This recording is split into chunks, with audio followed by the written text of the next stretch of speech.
Hi friends, welcome back. This is Sergeant Major Sarah from Illuminate Ministries bringing you another Mission Minutes with Sergeant Sarah.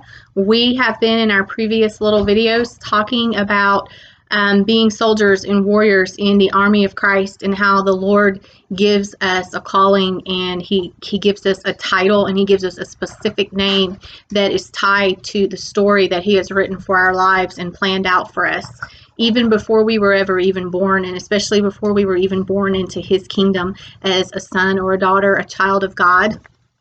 So we talked about the woman with the issue of blood last time, and this time I want to touch a little bit on Samson. It is such an incredible story to me. So Samson's mother was barren and couldn't have children, and I want to read two different accounts in the Bible. We'll talk about them in between. This first one is in Judges 13, and it's verse 5. And so an angel of the Lord had appeared to her and was talking to her about how she was barren, but that she was going to have a child. And he said to her, "You will become pregnant and have a son whose head is never to be touched by a razor, because the boy is to be a Nazirite, dedicated to God from the womb." And it says, "He will take the lead in delivering Israel from the hand of the Philistines."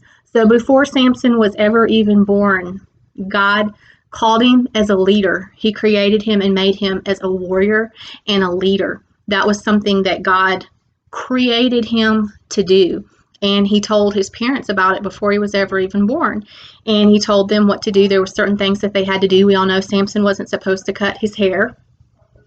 And so he served the Lord faithfully, and he waged war on many Philistines. But then he sinned, he messed up, he missed God.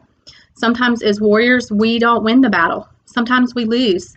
Sometimes we lose against the enemy. That happens in our life. That's why the story is so beautiful to me. In the end, Samson repented, came before the Lord, and you've got to hear that. That's just incredible. So that is in Judges 16. Let me go there. And we're reading in the NIV. It's Judges 16, and it's verse 28 through 30. So y'all know, Delilah tricked him and tried numerous times to try to find out what the secret of his strength was. And of course it was God, but he had to, in obedience, do what God had told him to do. And every soldier, every warrior has marching orders. We have things that we're supposed to do to condition ourselves, to strengthen ourselves, training, and we can miss it and we can mess up. But the great thing about it is you can get right back in line. You can fall out of line, you can fall out of formation, but you can get right back in line and gain that strength in that place, be right back in your part on the team. So, okay, verse 28 says, then I'll set the stage for you a little bit. So they had captured him. He cut his hair. They captured him. They imprisoned him. They made fun of him. They beat him. They gouged his eyes out so he was blind. So they were having a big, huge celebration, and the Philistines brought him out to make fun of him, and as a display of, we captured someone, who's been terrorizing us for years, making fun of him, see how strong he is, see how strong his God is. And so he cried out to the Lord, and then Samson prayed to the Lord, "Sovereign Lord, remember me, please, God. Strengthen me just once more, and let me with one blow get revenge on the Philistines for my 2 eyes." Then Samson reached toward the 2 central pillars on which the temple stood, bracing himself against them, his right hand on the one and his left hand on the other. Samson said, "Let me die with the Philistines." Then he pushed with all his might, and down came the temple on the rulers and all the people in it. Thus he killed many more when he died than while he lived. So his destiny was to be a warrior. His destiny was to wage war on the Philistines.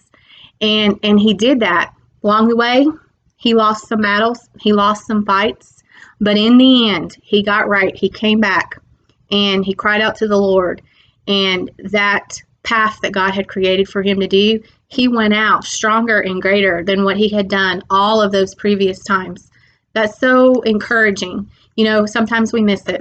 That's why 1 John in the Bible is so important, that he is faithful and just to forgive us of our sins and cleanse us from all unrighteousness. We can go to him and say, "I missed it. and still do greater things than what we thought we would have done. So anyway, I hope you've enjoyed another Mission Minutes with Sergeant Sarah. Until next time, bye-bye.